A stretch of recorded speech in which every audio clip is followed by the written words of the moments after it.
बिस्मिल्लाहिर्रहमानिर्रहीम। अस्सलाम वालेकुम नाज़रीन, आप यूट्यूब चैनल देख रहे हैं। मैं इमरान खान हूँ। ईद उल फितर के बाद ये क्लेम किया जा रहा था कि कुछ बड़ी एक्टिविटीज़ पाकिस्तान में होंगी। इमरान खान साहब ने कहा था कि ईद के बाद सड़कें गर्म हो जाएंगी और उन्होंने उन इतलात की बुनियाद पर कहा था जो उन्हें दी जा रही थी जेल में।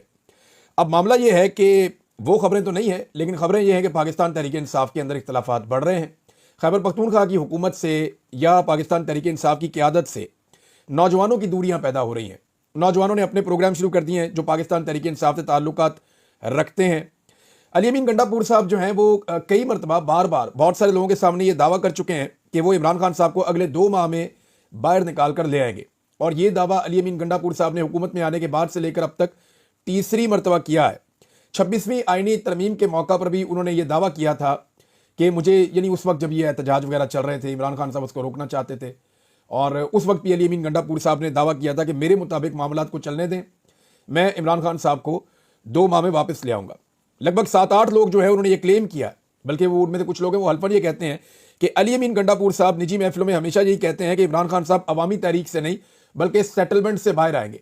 और ये दावा उनका ठीक है, इसलिए कि ये बात मैंने भी सुनी है कि सेटलमेंट से बाहर आएंगे, लेकिन वो ये कहते हैं कि अवामी दबाव बहुत ज़रूरी है, अवामी दबाव बना रहे, मगर सेटलमेंट करनी पड़ेगी एंड ऑफ द डे, और बगैर सेटलमेंट के इमरान खान साहब बाहर नहीं आएंगे।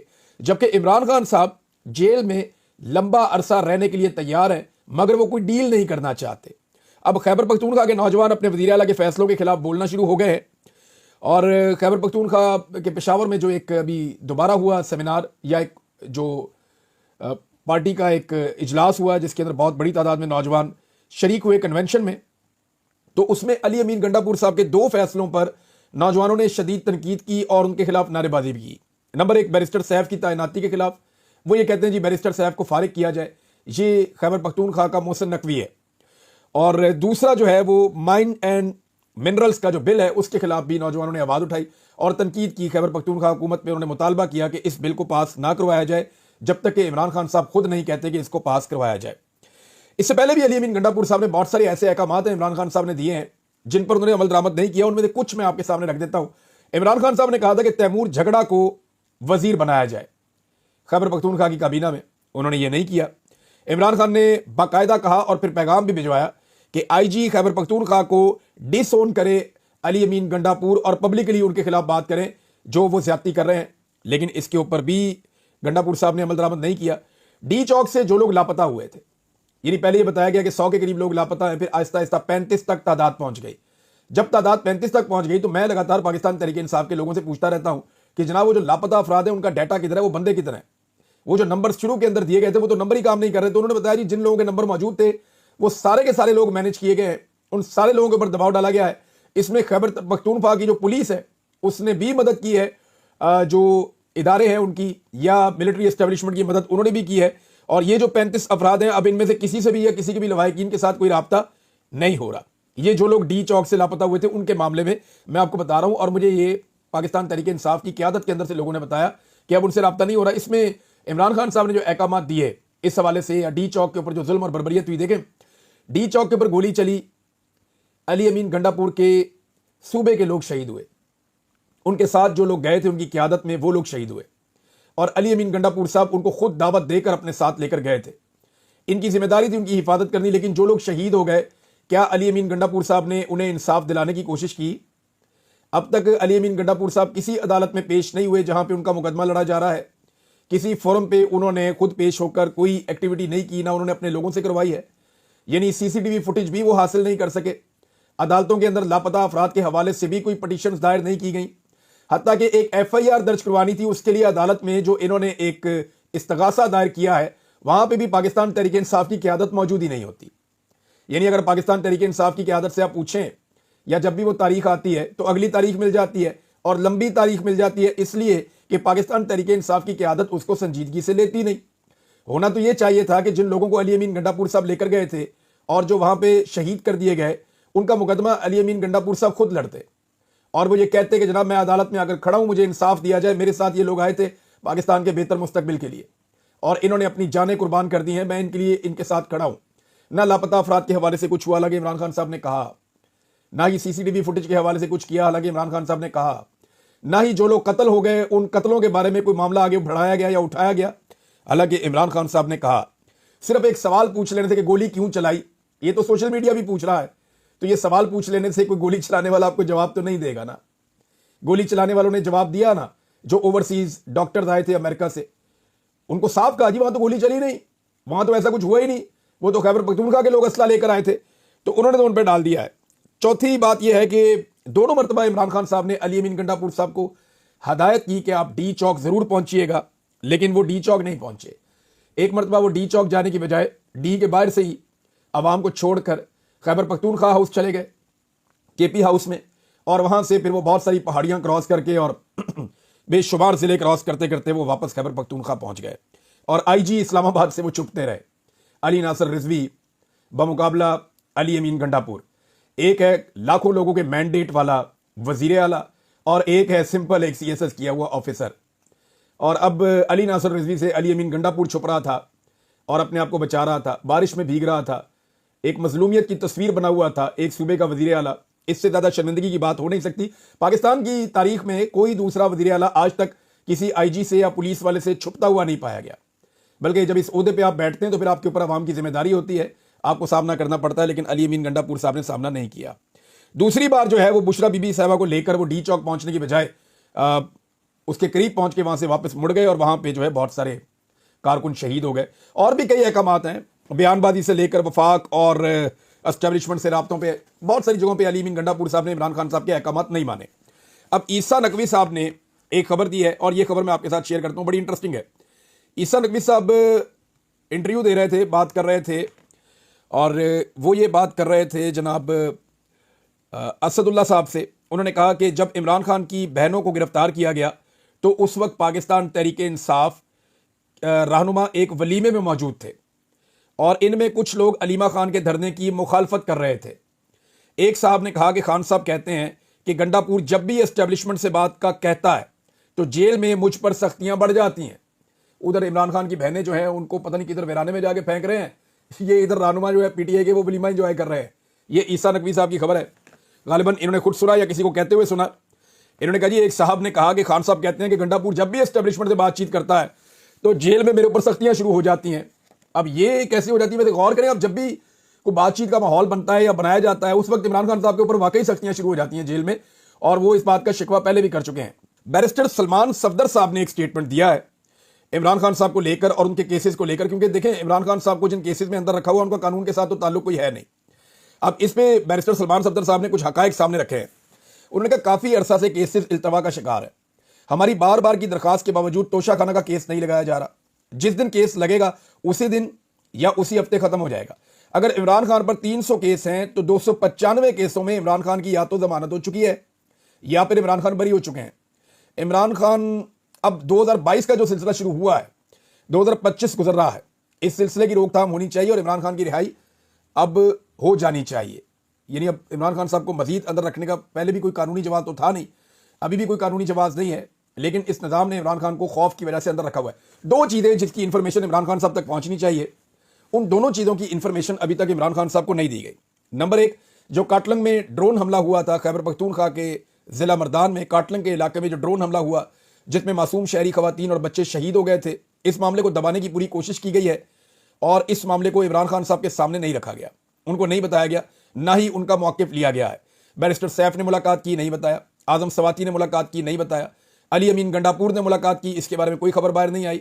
और उसके बाद जब दोबारा मुलाकात हुई बैरिस्टर गौर की, उस वक्त भी इमरान खान साहब को नहीं बताया गया काटलिंग ड्रोन हमले के बारे में, और ये बैरिस्टर गौर से बार बार जब पूछा गया तो उन्होंने इसके ऊपर किसी किस्म की राय नहीं दी। दूसरा, इमरान खान साहब को बिल्कुल भी नहीं बताया गया कि ये कोई मिनरल्स और माइंस का कोई बिल आ रहा है जिसमें मादनियात के हवाले से कुछ इख्तियारात हैं जो वफाक को दिए जाएंगे। अब तो देखें बिल का पोस्टमार्टम होना शुरू हो गया ना, लोगों ने एक एक शिक निकाल कर बताना शुरू कर दिया है। पहले ये दावा कर रहे थे हुकूमत वाले, खैबर पख्तूनख्वा की हुकूमत ही दावा कर रही थी कि जनाब आप शिक वाइज निकालें, चीज़ें बताएं। अब तो लोगों ने शिक्के निकाल के सामने रख दी हैं कि जनाब आप अपने हाथ काट के वफाकी हुकूमत को दे रहे हैं, और वफाकी हुकूमत भी आप इसको दे रहे हैं, SIFC को दे रहे हैं। देखें, एक तरफ पाकिस्तान तहरीक इंसाफ ये कहती है कि FIFC जो है वो एक सफ़ेद हाथी है, उसके बारे में कहते हैं कि वो एक नाकाम इदारा है और वो पाकिस्तान के अंदर बिल्कुल सरमायाकारी नहीं ला सका, उसने टाइम ज़ाया किया है, वक्त का और पैसे का ज़िया है, और SIFC ने कुछ नहीं किया। ये बात पाकिस्तान तहरीक इंसाफ के लोग कहते हैं। अपोजिशन लीडर के मुंह से सुना मैंने, बहुत सारे लोगों के मुंह से सुना इमरान खान साहब का स्टेटमेंट आता है, वो भी ये कहते हैं कि FIFC जो है ना, SAFC, वो फारग है, उसने कोई काम नहीं किया है, ये सफेद हाथी है। तो फिर जो मादनियात का इख्तियार क्यों उसे सौंपा जा रहा है? मेरा सवाल यह है कि एक इदारे को पाकिस्तान तहरीक इंसाफ खुद समझती है कि वो नाकाम इदारा है, SIFC कोई काम नहीं कर रहा, वो खुद कहते हैं। जब वो काम नहीं कर रहा तो आप अपने सूबे के मादनियात उसके हवाले क्यों कर रहे हैं? अपने हाथ काट के उसको क्यों दे रहे हैं? जब आपको उस पर एतबार ही नहीं है तो आप उसको क्यों दे रहे हैं? देखिए, ये जो बात की है ना कुछ सहाफियों ने या कुछ लोगों ने, वो बज़ाहिर दुरुस्त दिखाई देती है कि गंडापुर साहब को ये टास्क दिया गया है और काफी दबाव के साथ टास्क दिया गया है कि आपने ये बिल पास करवाना है और शायद कोई टाइम फ्रेम है जिसके अंदर करवाना है। और जल्दबाजी में अमेरिका को बता भी दिया गया, जनाब मादनियात आपका इंतजार कर रही हैं, आइए और छाइए, ये मादनियात, ये खजाने आपके लिए खुले हैं, आप आए और आकर इस्तेमाल करें। अब ईद के बाद जो कहा जा रहा था कि माहौल कुछ और बनेगा, अब ईद के बाद माहौल बन गया है कि वो पाकी हुकूमत और एस्टेब्लिशमेंट के कहने के ऊपर यहां पे बिल पास हो रहे हैं। हालांकि जो कहा गया पाकिस्तान तहरीक इंसाफ की जानिब से ईद के बाद, वो 2-3 चीजों का क्लेम किया गया था। एक ये दावा किया गया था कि ईद के बाद अपोजिशन का एक ग्रैंड अलायंस बन जाएगा जिसमें इंटीरियर सिंध की जमातें शामिल होंगी, बलूचिस्तान की जमातें शामिल होंगी, खैबर पख्तूनख्वा की कुछ जमातें शामिल होंगी, फजल रहमान साहब उस अलायंस के अंदर शामिल होंगे, जबकि पाकिस्तान तहरीक इंसाफ उस अलायंस को लीड करेगी। इस तरह ये सारी जमातें मिलकर एक मुत्तहिदा पूरा बहुत बड़ा इत्तेहाद तैयार करेगी अपोजिशन का, जो आइन की बुलंदी के लिए या आइन की बहाली के लिए वो अपना काम शुरू कर देगा। लेकिन वो इत्तेहाद तो बना ही नहीं, जिन लोगों ने करना था काम वो नजर ही नहीं आ रहे, कौन किधर है कौन किधर है, सब बिखरे हुए हैं और कोई एक खबर आपको नहीं मिली ईद के बाद से लेकर अब तक कि कोई ग्रैंड अलायंस अपोजिशन का बन रहा हो। तो एक चैप्टर तो हो गया साफ। दूसरा ये कहा गया कि ईद के बाद तहरीक चलेगी, वो तहरीक किधर है? जो पाकिस्तान तहरीक इंसाफ माजी में बहुत बड़े बड़े जलसे करती थी, इमरान खान साहब के लिए सिर्फ नाम लेते थे और स्टेज लगाते थे, पूरा शहर निकल कर आ जाता था, वही पाकिस्तान तहरीक इंसाफ अब कन्वेंशंस कर रही है बंद एरियाज के अंदर। देखिए, मुझे कहने में कोई बात नहीं है, जो हकायक है वो मैं आपके सामने रखूंगा। 2014 में मेरी नौकरी इसलिए गई थी कि उस वक्त की एस्टेब्लिशमेंट मेरे पे दबाव डाल रही थी कि तारुल कादरी और इमरान खान साहब की जो तहरीक है इसको बड़ा बड़ा करके दिखाओ। तो मैंने कहा जी मैं नहीं दिखाता, जितनी है ये इतनी रहेगी। तो आज मैं बड़ा क्लियरली आपको ये बताऊं कि वो पाकिस्तान तहरीक इंसाफ जो खुले मैदानों में, खुले इलाकों में बेशुमार लोगों के साथ बड़े बड़े एहतजाज करती थी, बड़े बड़े जलसे जुलूस करती थी, गो के इन कन्वेंशन के अंदर बहुत बड़ी तादाद में नौजवान आए हैं और ये चुने हुए नौजवान हैं जिनको ला के उनको ऑनर दिया गया है। लेकिन पाकिस्तान तहरीक इंसाफ तो जो प्रोग्राम करती थी वो किसी कन्वेंशन सेंटर के अंदर हो ही नहीं सकता था, अवाम इस तरह टूट पड़ती थी। लेकिन अभी क्योंकि बहुत मायूसी फैलाई गई है तो उस तरीके से जो तहरीक चलाने का एक ऐलान किया गया था, फिलहाल तो वो दिखाई नहीं दे रही। लेकिन नौजवान एक मोमेंटम बनाना शुरू हो गए हैं। देखिए, मोमेंटम बनते बनते बनता है। अभी एक जलसा जब अनाउंस करेंगे तो पता चलेगा कि पहले जलसे में कितनी ताकत है, दूसरे में कितनी ताकत है। जब ये ओपन एरियाज में निकलेंगे, बाहर मार्किट से या बंद हॉल से जब बाहर आएंगे, नश्तर हॉल में नहीं जाएंगे, किसी ओपन एरिया में आएंगे, किसी ग्राउंड में आएंगे, तो तब पता चलेगा कि पाकिस्तान तहरीक इंसाफ अब जो मोमेंटम पकड़ रही है वो किस सिमत में जाएगा और नौजवान कितनी बड़ी तादाद में उसके अंदर शामिल हो रहे हैं। अच्छा जी, एक और चीज जो बड़ा वादा किया गया था, साना जाफर एक्सप्रेस के बाद अपोजिशन ने कहा था कि वो एक APC बुलाएंगे और इसका दावा किया गया था कि बलूचिस्तान में वो APC बुलाई जाएगी। वो APC बड़ी मुसीबत बनी हुई थी पाकिस्तान की एस्टेब्लिशमेंट के लिए, क्योंकि उस APC में कुछ सवालात होने थे। एक तो ये सवाल होना था उसमें कि इंटेलिजेंस का इतना बड़ा फेलियर कैसे हुआ। दूसरा, जो जबरी तौर पे गुमशुदा अफराद हैं उनके हवाले से बड़ी ज़ोरदार आवाज़ उठनी थी। बलूचिस्तान की महरूमियों पे बात होनी थी। जो बलोच खवातीन इस वक्त हमारी बहनें, उन्हें पाबंद सलासल किया गया है, उस पर बात होनी थी। तो एस्टेब्लिशमेंट नहीं चाहती थी कि अपोजिशन ये करे, तो ये काम भी अपोजिशन ने नहीं किया। जो APC हम सुन रहे थे रमजान मुबारक के दौरान कि ईद के फौरन बाद एक ऑल पार्टीज कॉन्फ्रेंस होगी जिसमें दहशतगर्दी के खिलाफ खुसूसन बलूचिस्तान में होने वाले वाकयात के बारे में एक अपोजिशन एक ग्रैंड डायलॉग करेगी, वो डायलॉग भी हमने नहीं देखा। तो 3 चीजें जो दावा किया गया कि ईद के बाद अपोजिशन का इत्तेहाद बनेगा, इन्होंने नहीं बनाया, अभी शुरू भी नहीं हुआ काम सही तरीके से उस पर। नंबर 2, तहरीक चलेगी, अभी तक मोमेंटम तहरीक का नहीं बन रहा, नौजवान एक्टिवेट जरूर हो रहे हैं, बल्कि PTI जिसने तहरीक चलानी है उसके अंदर इख्तलाफात पैदा हो गए। अब रिपोर्ट हो रहा है कि वो व्हाट्सएप ग्रुप है उसके अंदर भी अली अमीन गंडापुर और मुबैना तौर पे आतिफ खान की झड़प हुई है और अली अमीन गंडापुर साहब ने कहा कि शायद आपको इंग्लिश नहीं आती, मैं आपको उर्दू में बिल भिजवा देता हूं। तो ये एक दूसरे को वहां पे टॉन्ट किया जा रहा है जो नामुनासिब है। और तीसरी चीज जो है, बलूचिस्तान के साने के बाद APC बुलवाने का जो एक फैसला किया गया था वो फैसला भी अब कहीं दिखाई नहीं दे रहा। इन सारी चीजों को आप इकट्ठा करें तो फिर एस्टेब्लिशमेंट और हुकूमत के लिए तो हालात ठीक है। अब वो अपने बिल पास करवाने की तरफ मामला लेकर चले गए, बजाय कि इस वक्त डिस्कस होता कि ये जाली हुकूमत है, इसे इख्तियार करने का हक नहीं है, इसके खिलाफ तहरीक चलाओ, इसको घर भेजो और अवामी मैंडेट की हुकूमत लाओ, बजाय अपोजिशन ये डिस्कस कर रही होती, अपोजिशन इस वक्त डिस्कस कर रही है कि वफाकी हुकूमत ने जो हुक्म दिया है उसके मुताबिक बिल पास करवाना है या नहीं करवाना, इमरान खान को बताना है या नहीं बताना, इमरान खान से किसी को मिलवाना है या नहीं मिलवाना। इनकी सारी तवज्जो जो है वो इस तरफ है। आदम सवाती साहब ने एक दावा किया कि वो बुध को या जुमेरात को कोई अहम मुलाकात करेंगे और फिर मुज़ाकरात के अंदर पेशरफ्त हो जाएगी। देखिए, ये जो एस्टेब्लिशमेंट के साथ मुज़ाकरात होते हैं ना, एस्टेब्लिशमेंट का भी 70 साल का तजुर्बा हो गया मुज़ाकरात कर करके, और हमारा भी देख देख के लंबा ही तजुर्बा हो गया।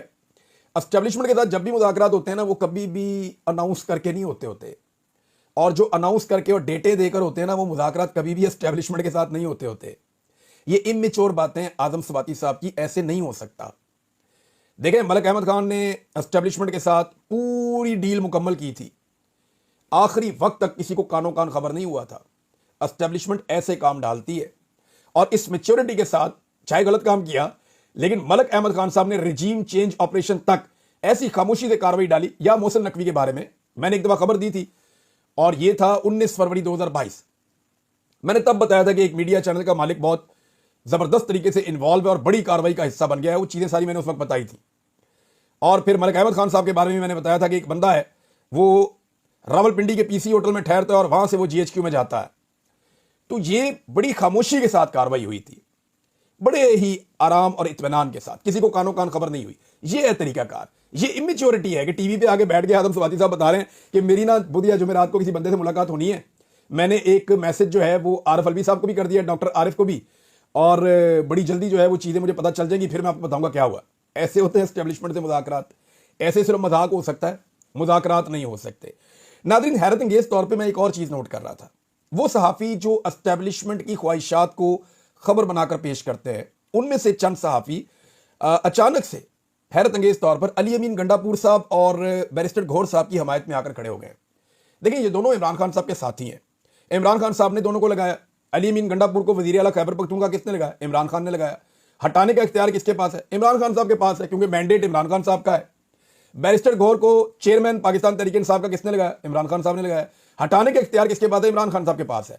लेकिन जब आप बंदा लगा देते हैं ना, तो बंदा कुछ भी कर रहा हो, उसको हटाना उतना आसान नहीं होता। हटाने के लिए आपको बड़ा सॉलिड तरीकाकार करना पड़ता है, और इमरान खान साहब इस वक्त मुझे नहीं लगता इस पोजीशन में है कि वो कोई इतना बड़ा चेंज ला सकते हैं। ये मैं आपको बता दूं, और ये बात इन दोनों बाकियों को भी पता है।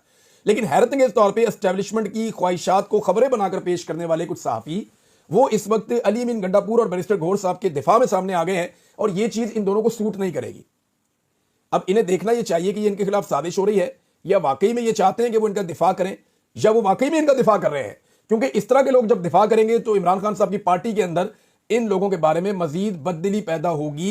ये एक साजिश भी हो सकती है, मुमकिन है साजिश हो, या हो सकता है वैसे ही ये कोई एक नई कार्रवाई है जिसको हम देख रहे हैं, सुन रहे हैं। बहरहाल, इसमें एक खबर और है मेरे पास जी। सलार काकड़ साहब, उन्होंने शर्म दिलाई है पाकिस्तान तहरीक इंसाफ की क़यादत को। सलार काकड़ साहब कहते क्या है? वो कहते हैं, जनाब ये तो इमरान खान की बात करने से कतरा रहे हैं, यानी वो मेरे लिए तो क्या, वो खान के लिए बोलने से भी कतरा रहे हैं। जब उनसे बात की गई कि आपके लिए कोई आवाज़ उतनी नहीं उठा रहा, आवाज़ उठानी चाहिए, उन्होंने कहा मेरे लिए क्या आवाज़ उठानी है, वो खान के लिए आवाज़ उठाने से कतरा रहे हैं। तो सलार काकड़ ने वाकई कुर्बानी दी, और बहुत सारे लोगों ने दी है। कुछ लोग बड़े शानदार रहे इस सारी लड़ाई में। मुराद सईद, इन्होंने बड़ी कमाल लड़ाई लड़ी है। ख़वातीन हैं कुछ, उन्होंने बड़ी कमाल लड़ाई लड़ी है। जो लोग आज जेलों में बंद हैं, यास्मीन राशिद साहबा, उमर चीमा साहब, एजाज चौधरी साहब, मियाँ महमूद रशीद साहब, शाह महमूद कुरैशी साहब, कमाल इन्होंने लड़ाई लड़ी है। जो लोग इस वक्त मुश्किलात का शिकार है, उनमें मेजर ताहिर सादिक साहब, वो ज़ख्मी भी हुए, उन्होंने अपना सारा कारोबार भी तबाह किया। और बहुत सारे लोग हैं, बहुत सारे लोग हैं जिन्होंने बड़ी मार खाई है, लेकिन उन्होंने अपने मौक़िफ़ के ऊपर कंप्रोमाइज़ नहीं किया, इमरान खान के साथ खड़े हुए। खैबर पख्तूनख्वा में बहुत सारे लोग हैं जिन्होंने बड़ी तकालीफ बर्दाश्त की हैं। नाज़रीन, एक स्टेटमेंट जो है वो दिया है फायर वॉल के हवाले से शेर अब्दुल मरवत साहब ने। बड़ा इंटरेस्टिंग स्टेटमेंट है। मैं ये आपको स्टेटमेंट इसलिए सुनाना चाहता हूँ कि ये वाकई हकीकत है, लेकिन शेर अब्दुल मरवत साहब का अंदाज़ा ठीक नहीं है। ये फायर वॉल वाकई काम कर रही है, और कुछ हद तक काम कर रही है, लेकिन क्योंकि पाकिस्तान के अंदर जो है नौजवानों के अंदर अवेयरनेस इतनी ज़्यादा है कि वो जो नताइज थे वो हासिल करने में नाकाम रही है। तादाद इतनी ज़्यादा है ना पाकिस्तानियों की। देखिए, 25 करोड़ का मुल्क है, आप सारा कुछ तो नहीं कंट्रोल कर सकते, एक हद तक आप कंट्रोल कर सकते हैं। फिर लोग जो है VPN इस्तेमाल करते हैं, लोग डिफरेंट फार्मूलाज इस्तेमाल करते हैं, और कुछ ना कुछ करके लोग वीडियोस तक एक्सेस हासिल कर लेते हैं। आप एक प्लेटफॉर्म बंद करते हैं, वो दूसरे पे आ जाते हैं, दूसरा बंद करते हैं, वो तीसरे पे आ जाते हैं। मैं ये देख रहा था, मेरा पूरा का पूरा जो यूट्यूब का ये मेरा वीलॉग होता है, इसको लोग उठाते हैं और उठा के वो 1 दर्जन के करीब चैनल्स हैं और टिकटॉक के, उन पे डाल देते हैं, वो वहां से लोग देख लेते हैं। टिकटॉक बैन नहीं है तो हर जगह से कहीं ना कहीं उन्हें ये मवाद मिल जाता है सुनने के लिए, तो ये आवाज लोगों तक पहुंच जाती है।